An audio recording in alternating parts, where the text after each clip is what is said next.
This is the brand new Sigma 17 to 40mm f1.8, a groundbreaking fast zoom lens for APS-C size sensors. I've had mine for Sony E-mount for about 2 weeks, and I've been using it exclusively for my daily photography and videography during that time. In this video, I'm going to give you my first impressions on this special lens, the good, the bad, and the somewhat puzzling.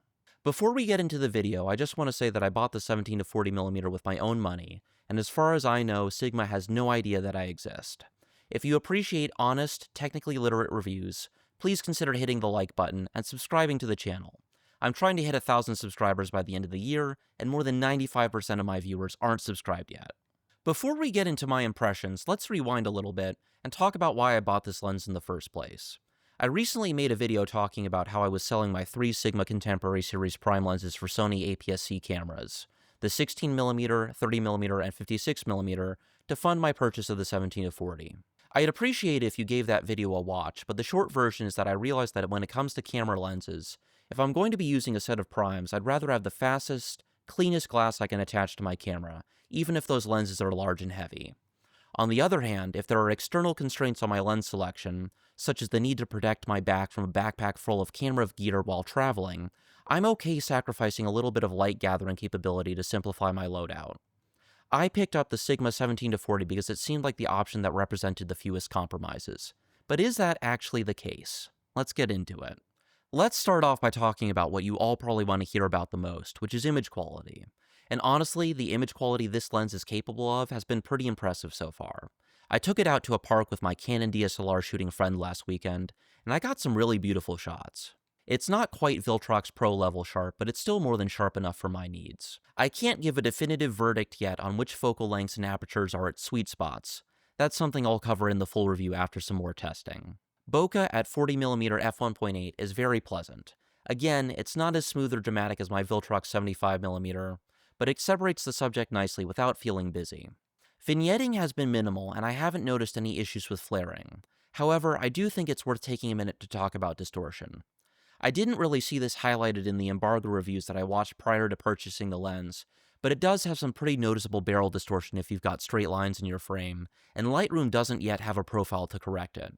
Hopefully Sigma and Adobe can get that sorted soon. This was flagged in the embargo reviews that I watched, but chromatic aberration is also noticeable if I'm shooting a high contrast subject like tree branches against clouds wide open, but again, that's a worst case scenario.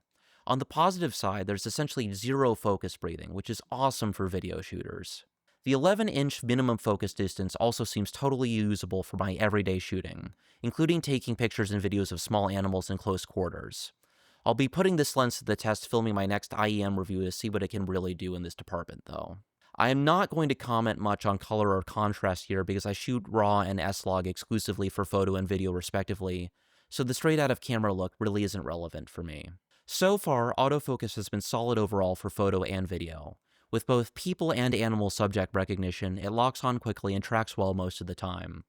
The only time I've seen it struggle was shooting video of a live band performance using subject touch tracking in a busy low-light environment with tons of overlapping movement.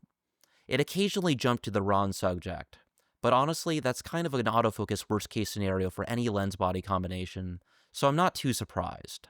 This might be the first time that I've really challenged any lens quite this much. I used the Viltrox 27mm f1.2 to record speeches at my grandfather-in-law's 85th birthday party, as I talked about in a previous video, and that lens performed more consistently in terms of video autofocus, but that was also a far less challenging setting in terms of the sheer number of potential subjects in frame. Compared to my old 16-30 and 56mm primes, the 17 to 40mm is obviously more flexible. I've actually never owned a zoom lens besides my old Sony kit lens, and I didn't think I'd appreciate having one this much. I've always zoomed with my feet, but recently I've been in a few situations where I physically couldn't get any closer to my subject. Specifically, shooting a landscape from an elevated boardwalk on the photo walk last weekend that I mentioned earlier in the video, and having the ability to zoom was really helpful. Still, I wish the zoom range was just a little bit further on the long end. If Sigma had been able to stretch the zoom range from 17 to 45 or even 50mm, I'd have been happy to accept a greater size and weight penalty. Also, I find that the f1.8 aperture is just barely enough for low-light work when combined with AI-based denoising at the faster shutter speeds that I use. Like I said in my last video, this won't replace my Viltrox Pros for low-light work, but I've been able to get good results in a pinch. The first thing that struck me when I unboxed the 17-40 was how manageable the size and weight actually are. It's definitely bigger than the Sigma contemporary primes were, but it's still lighter than my Viltrox Pro 27mm and 75mm. Those lenses feel like they could double as bludgeoning weapons. On my A6700, the balance is just a little bit front-heavy, but it's still very comfortable. The build quality is absolutely terrific. The zoom and focus rings are smooth with just the right amount of resistance, and the aperture ring is clicky and tactile in a way that makes you want to spin it even when you're not shooting. The same goes for the AF, MF, and aperture declick switches. Both have a very satisfying mechanical feel.